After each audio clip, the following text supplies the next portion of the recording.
Saya Bob, seorang misionaris kota. Ini adalah obrolan iman Kristen kita. Apa kabar? Semoga Anda dipenuhi dengan anugerah dan damai sejahtera dari Allah Bapa kita dan dari Tuhan kita Yesus Kristus. Kali ini kita akan membahas tema menjadi etalasenya Yesus.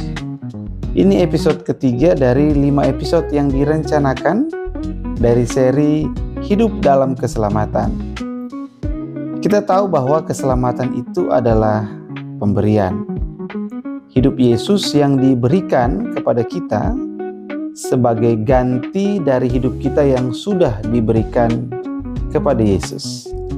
Di atas salib, Yesus menerima hidup kita sehingga dia dihukum karena pemberontakan dan pelanggaran dari hidup kita itu.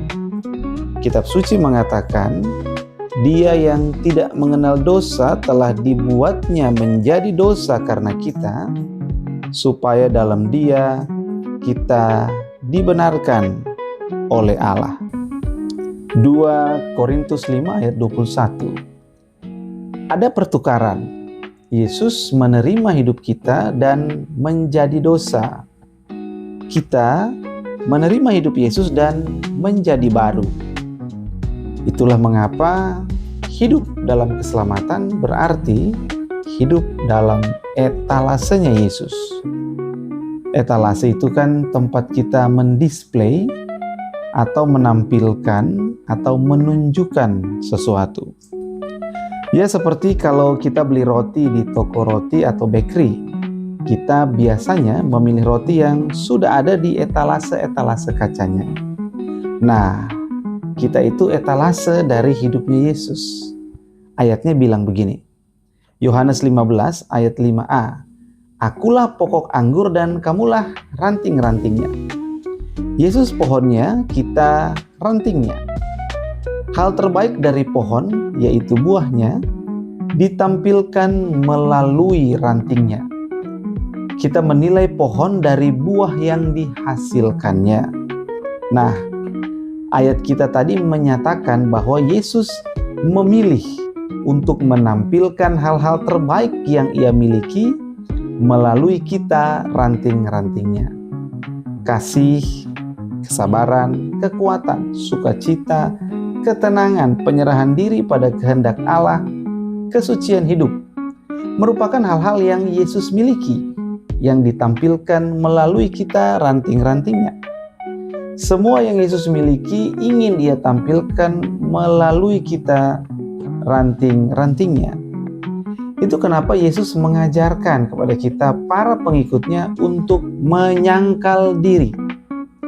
Yesus mau kita menampilkan hidupnya, bukan hidup kita sendiri. Sebagai etalase, kita perlu belajar untuk menjalani hidup yang Yesus berikan, bukan hidup yang kita sendiri rencanakan. Dengan kata lain, sebagai etalasenya Yesus, kita perlu belajar memilih dan menghidupi kehendak Allah, bukan kehendak ego kita sendiri. Hidup dalam keselamatan berarti menyediakan diri kita kepada Yesus, supaya Yesus mengalirkan kehendak Allah ke dalam dunia ini melalui diri kita. Pikiran kita menjadi etalase pikiran Yesus. Perasaan kita menjadi perasaan Yesus, etalase dari perasaannya. Sikap dan perbuatan kita menjadi etalase sikap dan perbuatan Yesus. Kita ini ranting.